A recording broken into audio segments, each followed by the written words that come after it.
राजगढ़ में जो जिला अस्पताल है, उसमें सबसे ज़्यादा चर्चा का विषय होता है सर, सीज़र और रेफर। जी। इन दोनों पर आप काम करेंगे? सर वैसे तो आपको जैसे ही आप पहले दिन सिविल सर्जन बने, बधाइयाँ भी मिली, बहुत सारे लोग शुभकामना आपको दे रहे हैं। लेकिन कुछ डॉक्टर ऐसे भी हैं जिन्होंने कलेक्टर सर को एक आवेदन दिया है कि हम सीनियर हैं और जूनियर को आपने सिविल सर्जन बना दिया।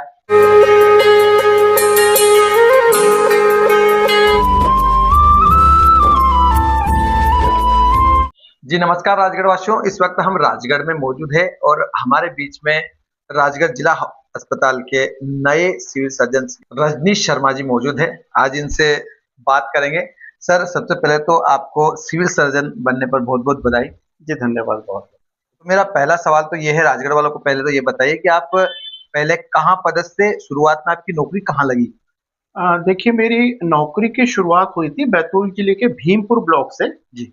कब कब कौन से ईयर में? और ये हुई थी दिसंबर 2008 में। जी। और जिस ब्लॉक में मेरी पोस्टिंग हुई थी उसे बेसिकली काला पानी कहा जाता था।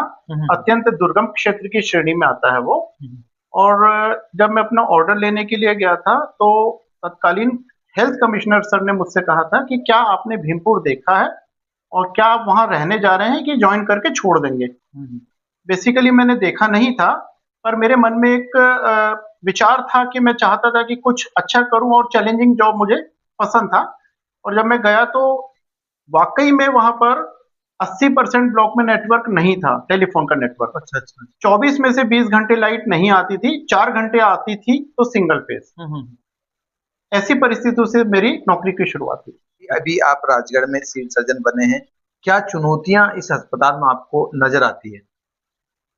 देखिए, पहले तो मैं ये सबसे पहले कहना चाहूंगा कि सरकार के द्वारा, शासन के द्वारा जनहित के लिए बहुत सारी योजनाएं चलाई जा रही है, इसमें कोई दो राय नहीं। तो यदि हम ऑपरेशन की बात करें, आयुष्मान योजना है, आपको पता ही है। 108 गाड़ी उपलब्ध कराई गई है। यानी ओवरऑल देखें तो सरकार सब कुछ दे रही है। मैं लोगों को बोलता हूं कि आपको खाना पका करके आपके मुंह में रख दिया गया है, अब यदि आप चबाकर उसके गटक न पाए तो सरकार की गलती नहीं, आपकी गलती है। मैं पहले तो ये चाहता हूं कि जो रूटीन कार्य है, सबसे पहले तो वह हम संपादित करें। रूटीन कार्य से मतलब कि कोई भी व्यक्ति यह उम्मीद करता है कि सामान्य प्रसव हो, सीजर की व्यवस्था हो, सोनोग्राफी की व्यवस्था हो। खास तौर पर शासन का भी शुरू से जो ध्यान है वो जच्चा और बच्चा पर है, यानी मैटरनल और चाइल्ड हेल्थ पर है। तो मेरा पहला प्रयास तो उसी की व्यवस्था को सुधारना रहेगा। मैं ये चाहूंगा कि जो मैंने बताया कि मैटरनल और चाइल्ड हेल्थ का सबसे ज्यादा इश्यू रहता है, पीडियाट्रिक वार्ड का भी हमारा काम अच्छा है, छोटे बच्चों का। यानी जो इश्यू आता है वो जच्चा बच्चा से संबंधित है, तो मेरा पहला फोकस तो वही रहेगा। नहीं पर सर जैसे आपने कहा कि सब कुछ ठीक है, अस्पताल अच्छा है, लेकिन राजगढ़ का अस्पताल एक ऐसा है जहाँ पर कई बाहर के डॉक्टर आना नहीं चाहते। देखिए, जब मैं यहाँ आया था 4 साल पहले, तब मुझसे भी लोगों ने कहा था कि राजगढ़ ऐसा है वैसा है। आज मैं बता रहा हूँ कि 4 साल मुझे कंप्लीट हो चुके हैं, मुझे कहीं से नहीं लगा इतना अच्छा जिला, इतने अच्छे लोग, इतना धार्मिक वातावरण, बहुत सुंदर यहाँ की आबो हवा। कभी रहा होगा ड्राई क्षेत्र, जबकि यहाँ पे तो आज की डेट में तो चप्पे चप्पे पर पानी है। तो ओवरऑल जिला बहुत अच्छा है। रेजिस्टेंस ओवरऑल यदि पॉलिटिकल या पब्लिक की तरफ से रेजिस्टेंस मेरी नजर में तो जीरो है। मतलब कोई हमें अनावश्यक किसी भी तरह से परेशान नहीं करता है, लोग सीधे हैं। और मेरा ऐसा, मैं चूंकि ईश्वरवादी हूं और मुझे ऐसा लगता है कि कोई भी हमारे कर्म में भगवान देख रहा है। तो जो भोले भाले लोग हैं, यदि आप उनकी सेवा करते हैं तो उसका प्रतिफल आपको मिलेगा ही, इस जन्म में भी अगले जन्म में भी करना चाहिए। तो मेरी नजर में तो राजगढ़ जिला एक बहुत अच्छा जिला है। अब बाहर से लोग सोचते हैं, बात अलग है। मैं तो अपने जो भी मेरे परिचित है उनको फीडबैक यहाँ का बहुत पॉजिटिव देता हूँ। यहाँ पे ट्रस्ट क्यों नहीं करते हैं ज्यादा? ट्रस्ट यहाँ पर धीरे धीरे डेवलप होगा। ये बात सही है कि अभी डॉक्टर्स के जैसे नाक कान गले वाले डॉक्टर हमारे यहाँ एक भी नहीं है। जो रेडियोलॉजी वाले हैं, सोनोग्राफी या एक्सरे वाले जो डॉक्टर हैं, बेसिकली वो भी नहीं है। लेकिन अभी मेडिकल कॉलेज निर्माणाधीन है। आज से 1.5 से 2 साल बाद यहाँ पे काफी परिवर्तन आएंगे, इसमें दो राय नहीं। मैंने देखा है जिन जिलों में मेडिकल कॉलेज बने हैं वहां की स्वास्थ्य सेवाओं में काफी परिवर्तन आया। जैसे मैं मूलतः शिवपुरी का रहने वाला हूँ, तो वहां पर भी स्थिति बहुत अच्छी नहीं थी, पर मेडिकल कॉलेज आने के बाद वहां पे स्थिति काफी, उसमें सुधार आया है। तो आपको ये चीज देखने के लिए मिलेगी। और जब लोग आएंगे, रहना शुरू करेंगे, तो वो अपना फीडबैक अपने साथियों को देंगे और सुधार आएगा। दूसरी चीज, नेट यहाँ पर जो ट्रांसपोर्टेशन का एक इशू रहा है, यानी रेलवे लाइन नहीं थी, रोड भी बहुत अच्छी नहीं, पतली, लेकिन अब ये 4 लेन ये भी स्वीकृत हो गया, झालावाड़ से लेकर के आपका ब्यावरा तक का, तो इसका भी काफी फर्क पड़ता है। जब रेलवे शुरू होगा, मेडिकल कॉलेज आएगा, डेवलपमेंट, अब मैं देखते ही देखते मुझे काफी ज्यादा परिवर्तन इसमें 4 सालों के अंदर नजर आ रहा है, तो निश्चित तौर पर इसका आगे भविष्य काफी अच्छा है। राजगढ़ में जो जिला अस्पताल है उसमें सबसे ज्यादा चर्चा का विषय होता है सर, सीजर और रेफर। जी, इन दोनों पर आप काम करेंगे? बिल्कुल, मैंने जैसे आपसे कहा कि मेरा पहला फोकस जो रहेगा, मेरा पूरा कंसंट्रेशन इसी पे ही रहेगा। इससे सुधार करने के बाद फिर मेरा दूसरा, और मैं सुधार करने की, और जो भी मुझे खामियां नजर आती जाएंगी, मैं सुधार करने की पूरी कोशिश करूंगा। एक चीज और मैं बताना चाहूंगा कि मैं ये पूरा अपने वरिष्ठ अधिकारियों को संज्ञान में लाऊंगा। कलेक्टर सर हमारे बहुत अच्छे हैं, आप भी जानते हैं। सीएमएचओ मैम भी अभी आए हैं, उनका की काफी अच्छी मुझे कार्यशैली लगी, काफी एक्टिव है और स्ट्रिक्ट भी हैं।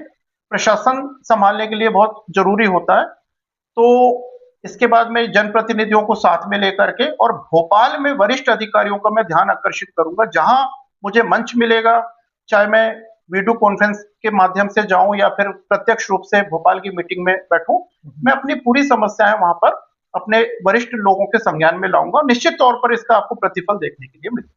सर वैसे तो आपको जैसे ही आप पहले दिन सिविल सर्जन बने, बधाइयां भी मिली, बहुत सारे लोग शुभकामना आपको दे रहे हैं, लेकिन कुछ डॉक्टर ऐसे भी हैं जिन्होंने कलेक्टर सर को एक आवेदन दिया है कि हम सीनियर हैं और जूनियर को आपने सिविल सर्जन बना दिया, इस पर आप क्या कहना चाहेंगे?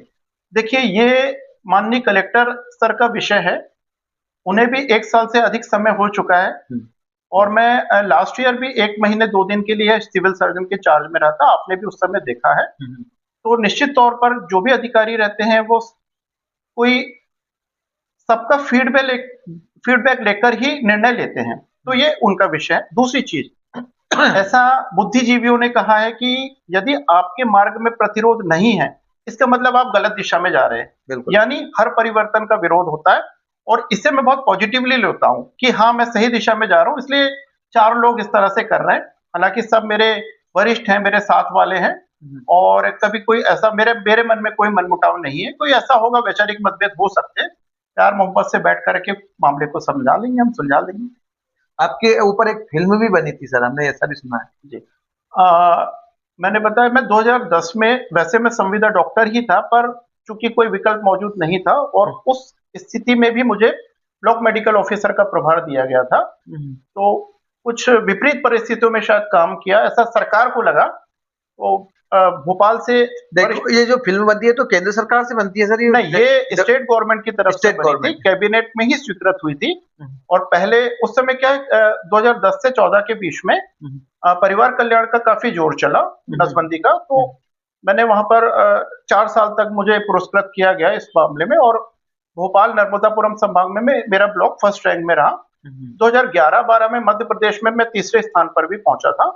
तो इस पर मेरे ऊपर एक पिक्चर बनाई गई थी, शायद मध्य प्रदेश का एकमात्र सरकारी डॉक्टर हूं जिसके ऊपर शासन की तरफ से आधे घंटे की फिल्म बनी है, जिसका रिकॉर्ड भी मेरे पास सुरक्षित है।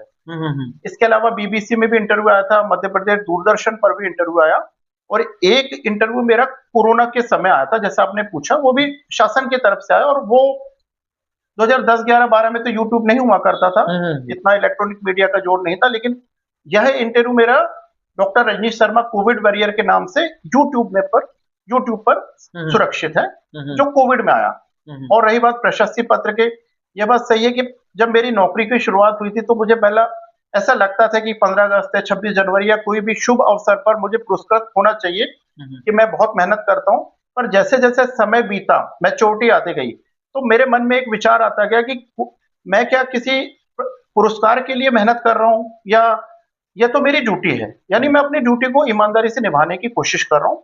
लोगों को बड़ी अपेक्षाएं रहती हैं, ज्यादातर जो सरकारी तंत्र में लोग आते हैं, बहुत आम लोग आते हैं, निम्न मध्यम वर्गीय या निम्न वर्गीय लोग आते हैं। तो फिर मेरे मन में धीरे करके ये चेंजेस आते गए, और मुझे लगने लगा कि नहीं, मैं सेवा करूं, जितना हो सके लोगों की मदद कर सकूं, क्योंकि ईश्वर तो देख रहा है।